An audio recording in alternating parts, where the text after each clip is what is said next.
السلام علیکم۔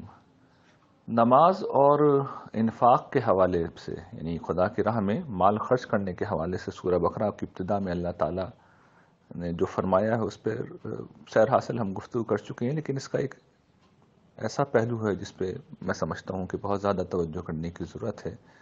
اس کا اگرچہ میں ذکر کر چکا ہوں کہ یہ دونوں اعمال اصل میں پرستش ہیں۔ پرستش کیا ہوتی ہے؟ یہ گویا کہ عبد و معبود اور خالق و مخلوق کے درمیان جو ایک رشتہ ہے، جسے ہم ایمان کہتے ہیں، یہ جو ہم اپنے رب پہ ایمان لاتے ہیں، اسے اپنا معبود مانتے ہیں، اسے اپنا بادشاہ مانتے ہیں، اپنا خالق مانتے ہیں، اپنا رب مانتے ہیں، تو اس رشتے کو قائم کرنے کے بعد جو تقاضا پیدا ہوتا ہے، یہ تقاضا گویا کہ پرستش ہے، جو سب سے پہلا اور بنیادی تقاضا ہے۔ یہ دیکھیے دنیا کے ہر رشتے میں ہوتا ہے۔ جو رشتہ ہمارا اور ہمارے والدین کا ہے اس کے کچھ تقاضے ہیں، تو اس میں سے پہلا اور بنیادی تقاضا مثال کے طور پر کیا ہوتا ہے کہ ہمیں ان سے ایک خاص نوعیت کی عقیدت ہوتی ہے، محبت ہوتی ہے، ایک تعلق ہوتا ہے۔ اس تعلق کا ہم اظہار کرتے ہیں، اپنی ماں کے ہاتھ چومتے ہیں، اپنے باپ کے ہاتھ چومتے ہیں۔ اسی طریقے سے جو رشتہ ماں کا بیٹے سے یا بیٹی سے ہوتا ہے، اس میں آپ دیکھیے کہ ماں اپنی محبت کا جب اظہار کرتی ہے تو اپنی اولاد کو گلے سے لگاتی ہے، اسے پیار کرتی ہے، اسے چومتی ہے۔ تو یہی رشتہ باپ کا ہوتا ہے، باپ اپنی اولاد کے ساتھ یہی کچھ کر رہا ہوتا ہے۔ بھائی ایک دوسرے سے گلے ملتے ہیں، دوست احباب ایک دوسرے سے گلے ملتے ہیں۔ تو یہ گلے ملنا یہ کیا ہے؟ یہ گویا کہ ہم اپنی حرکات سے ایک لمس پیدا کر کے، ایک تعلق پیدا کر کے یہ ہم بتاتے ہیں کہ ہمارا آپ سے جو تعلق ہے وہ محبت کا ہے اور ہم اب سے قلبی طور پہ متعلق ہیں۔ یہی چیز جب خالق اور مخلوق کے رشتے میں پیدا ہوتی ہے، عبد و معبود کے رشتے میں پیدا ہوتی ہے، تو یہ پرستش میں ڈھلتی ہے۔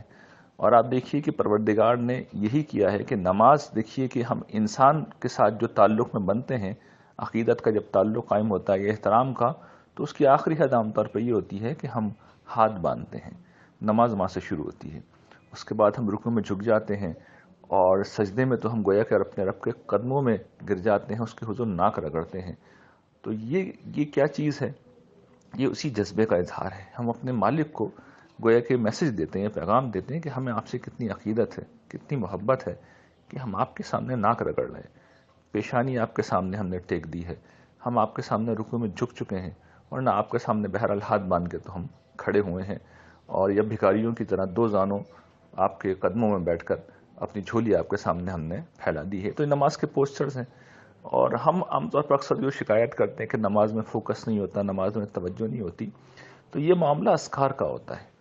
اور اذکار دیکھیے ایک بلند تر سطح ہے، اور جو خاص طرح کے لوگ ہوتے ہیں جن کا ایک ذوق ہے، وہ اس سطح پہ آ جاتے ہیں کہ اذکار سے بھی وہ گویا کہ خدا سے تعلق پیدا کر لیں۔ یہ بھی مطلوب ہے، یہ بھی ہونا چاہیے، لیکن نماز کی یہ خصوصیت ہے کہ اللہ تعالیٰ نے اس کے جو اعمال بیان کیے ہیں، جو بتائے ہیں ہمیں، یعنی قیام، رکوع اور سجدہ، یا دو زانوں ہو کر جب ہم بیٹھتے ہیں تشہد میں، تو یہ جو چیزیں ہیں یہ اپنی ذات میں ایسی چیزیں ہیں کہ ہر شخص، جسے عربی آتی ہو نہیں آتی ہو، انٹلیکچوئل ہو، عام آدمی ہو، اس کے اندر یہ تذلل پیدا کرتی ہیں، عاجزی پیدا کرتی ہیں۔ اور وہ جس طرح ہر شخص کو، چاہے عالم ہو چاہے عامی ہو، اپنی ماں کا مطلب پتہ ہوتا ہے، اپنے باپ کا مطلب پتہ ہوتا ہے۔ جب باپ سے ہم گلے لگتے ہیں تو کوئی بڑا آدمی ہو کوئی چھوٹا آدمی ہو، گلے لگنا تو سب کو آتا ہے۔ تو کوئی امیر ہو، غریب ہو، کوئی عالم ہو، کوئی عامی ہو، کوئی انٹلیکچوئل ہو، کوئی کن ذہن ہو، بہرحال سجدے میں گرنے کا مطلب سب کو معلوم ہوتا ہے کہ ہم کیا کر رہے ہیں۔ تو اللہ تعالیٰ نے جو عبادت ہمیں سکھائی ہے وہ پرستش کا بہترین اظہار ہے۔ یہ ہماری محبت کا، ہماری عقیدت کا بہترین اظہار ہے۔ اور اگر ہم اس کو فیل کرنا شروع کر دیں کہ ہم کر کیا رہے ہیں، تو میں کہتا ہوں نماز کے اذکار کو چھوڑ دیجئے، وہ بات کی بات ہے، یہ نماز کے اعمال ہی ہماری نمازوں کو زندہ نماز بنا دیں گے۔ اور دوسری چیز زکوٰۃ ہے یا انفاق ہے۔ تو وہ گویا کہ ہم کسی سے محبت جب کرتے ہیں، عقیدت میں ہوتے ہیں کسی کی، تو اپنا مال بھی اسے دیتے ہیں۔ جب بچہ مال کماتا ہے، جاب لگتی ہے، تو عام طور پر ماں کو لا کے وہ سیلری دیتا ہے، باپ کو لا کے سیلری دیتا ہے، انہیں خوش ہو کے بتاتا ہے۔ تو یہ گویا کہ یہی چیز ہے، یہی اسپرٹ ہے، یہی جذبہ ہے۔ جب معبود کے کیس میں آتی ہے تو ہم اپنا مال اس کی نظر کرتے ہیں، کہتے ہیں کہ پروردگار سارا مال آپ کے لیے، آپ کا حکم ہوگا تو سب نچھاور کر دوں گا۔ لیکن پروردگار کی یہ عنایت ہے کہ وہ سارا مال اسی کا ہے، لیکن وہ کہتے ہیں کہ نہیں، باقی تم رکھ لو، استعمال کرو، کھاؤ پیو، مجھے اس میں کوئی مسئلہ نہیں ہے، تم انجوائے کرو، جمال کو اختیار کرو، زینت کو اختیار کرو، ہاں اس کا ایک حصہ مجھے نہیں دو، مجھے نہیں چاہیے، میرے بندوں پہ خرچ کر دو یا میرے دین کی نصرت پہ خرچ کرو۔ تو یہ اگر اسپرٹ واضح رہے کہ یہ پرستش ہے، مال خرچ کرنا بھی پرستش ہے اور نماز بھی پرستش ہے، تو یقین کیجئے کہ خدا سے اتنا زندہ تعلق پیدا ہوتا ہے کہ انسان گویا کہ خدا کی محبت سے سرشار ہو جاتا ہے۔ تو اگر اپنی عبادات کو ہمیں زندہ عبادت بنانا ہے تو پھر ان عبادات کی اس اسپرٹ کو ہمیں سمجھنا ہوگا اور اس میں شامل کرنا ہوگا۔ اللہ تعالیٰ آپ لوگوں کو خوش رکھے اور اپنے فضل سے نوازے۔